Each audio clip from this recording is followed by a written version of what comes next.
Èjì mo gbé wọn ọ̀gbẹ́ nìkan adífá fúnjú oró èyí tí ń lọ kàn ilẹ̀ ọmọ ń bí ẹbọ wọn ni ó ṣe ǹjẹ́ yẹlé òbí kan èjìgbèdè méjì lẹ́yẹlé ń bí ẹyẹlé àṣà jọra wọn èjìgbèdè àbúrò àbọyọ.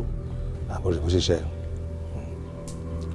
Ifá Àgbọnmìrègún, tell us, are the twins coming to Adeta or are they coming to Adegun, his son?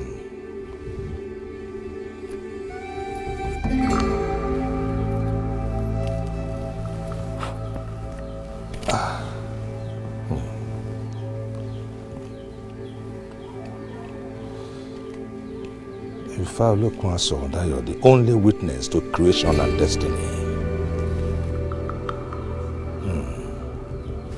Ifá says the twins are coming to Adegun, your son.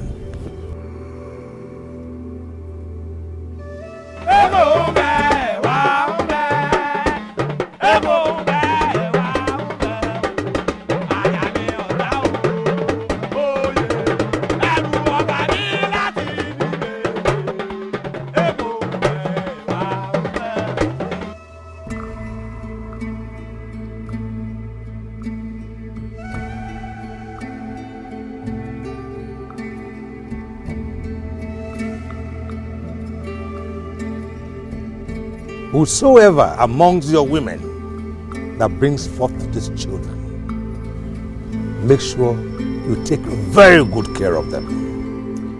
Nurse!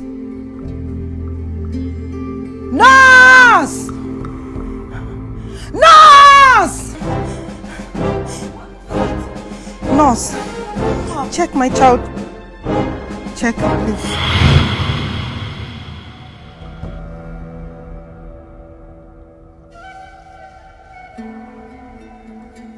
Àyà mi ò já o, oye. Àyà mi ò já láti bíbèjì.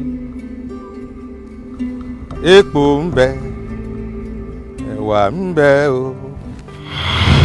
Èjì ọ̀rọ̀ jẹ́ ń bá relé kó fàdùn sáyé mi.